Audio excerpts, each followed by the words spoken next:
अबे यार, तो कौड़ी की नौकरानी, तुझे जरा भी तमीज नहीं, इतने महंगे जूते खराब कर दिए। चल अब साफ कर इसे।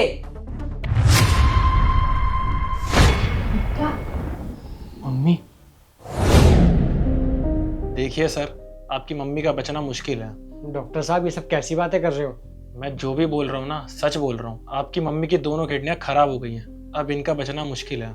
डॉक्टर साहब कोई तो इलाज होगा ना जिससे मेरी माँ ठीक हो जाए। देखो आयुष, मैं तुम्हें झूठ नहीं बोलूंगा, तुम्हारी मम्मी ना सिर्फ दवाइयों के भरोसे जी सकती हैं, और उसके बाद भी कोई गारंटी नहीं है कि वो ठीक हो जाए। ठीक है डॉक्टर साहब, आप मुझे दवाइयाँ ही बता दीजिए, मैं वही ले आऊँगा। लेकिन इनकी जो दवाइयाँ हैं ना, काफ़ी कॉस्टली होंगी। 5 से 10 हज़ार तक का खर्चा आ सकता है महीने का। कोई बात नहीं डॉक्टर साहब, आप दवाइयाँ लिख दो, मैं मैनेज कर लूँगा। देखना शिवानी, मम्मी की दवाइयों की वजह से पूरे हिसाब में दिक्कत आ रही है। वही तो आयुष, एक तो इतनी मुश्किल से 10-12 हजार हम बचा पाते थे, अब मम्मी जी आ गई है, उनकी दवाइयों में लग जाएंगे। यार इससे अच्छा ना मैं मम्मी को गांव से लेकर ही नहीं आता, कम से कम ये परेशानी तो नहीं झेलनी पड़ती। एक काम करते हैं ना, हम दोबारा से मम्मी जी को गांव भेज देते हैं। यार जब से पापा की डेथ हुई है ना, मम्मी का गांव जाने का मन ही नहीं करता। क्या करूँ समझ नहीं आ रहा। तो भुगतो अब अपनी मम्मी को लेकर, और क्या कर सकते हैं। क्या हो गया आयुष? यार तुम खुद देखो, डॉक्टर ने मम्मी का एक और टेस्ट लिख के दे दिया। अब मैं कहाँ से कराऊंगा टेस्ट, समझ ही नहीं आ रहा। सिर्फ तुम्हारी मम्मी के चक्कर में ना हमें घर में कितना कुछ एडजस्ट करके चलना पड़ रहा है।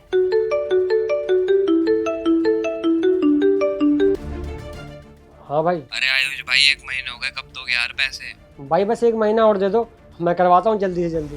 यार भाई, तुमने पिछले महीने भी यही बोला था यार, जब चुकाए नहीं जाते तो लेते क्यों हो? देख रही हो शिवानी, सिर्फ आज मम्मी की वजह से ना मुझे इतना सुनना पड़ रहा है। समझ नहीं आ रहा यार कहाँ से चुकाऊं।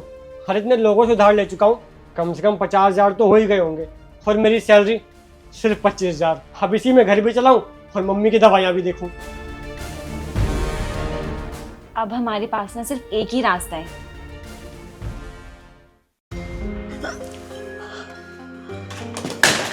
देखो मम्मी, सीधी सी बात है कि अब मैं आपको और नहीं पाल सकता, तो आप घर से निकल जाओ। पर बेटा ये तो सोच, मैं जाऊंगी कहाँ? वो सब ना हम नहीं जानते, चाहे आप गांव जाओ या फिर वृद्धाश्रम जाओ, हमें उसकी कोई परवाह नहीं है। बेटा ऐसे तो मत बोल, तू जरा सोच तो सही, मैं तेरी माँ हूँ, तुझे जन्म दिया है, पाल पोस कर बड़ा किया है, और आज तू मुझे घर से बाहर निकाल रहा है। मेरी तबीयत खराब हो गई बेटा, तो क्या तू मुझे घर से बाहर निकाल देगा? हाँ निकाल दूंगा। तुमने खर्चे देखे हैं अपने? तुम्हारी दवाइयों का इतना खर्चा लगता है, कहाँ से झेलूं मैं ये सब? अरे कल को मेरी भी लाइफ है, मेरा परिवार भी आगे बढ़ेगा। मेरे पास अपनी सेविंग्स ही नहीं रहेंगी तो मेरा परिवार आप चलाओगे? देखो अब सीधी सी बात है कि मैं अब आपको और नहीं पाल सकता, मेरे पास पैसे नहीं बचे कि मैं आपका इलाज कराते फिरूं। अब आपको अपना इलाज कैसे कराना है वो सब आप खुद देखो, या तो आप भीख मांगो या किसी के घर पर जाकर झाड़ू पोछा करो। बस हम पे एक मेहरबानी करो, यहाँ से चली जाओ।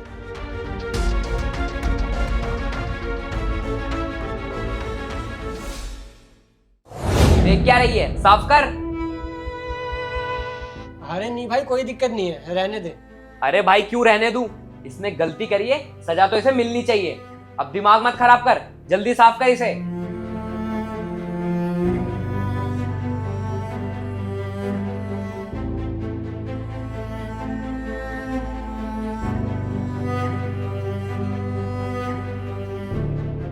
अरे भाई तू इतना मत सोच, इन लोगों की ना यही औकात है।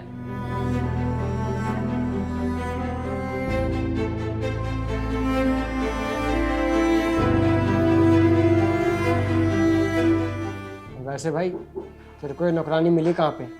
अबे रोड पर भीख मांग रही थी, मैंने सोचा काम पर ही रख लूं, कम से कम मेहनत का तो खाएगी।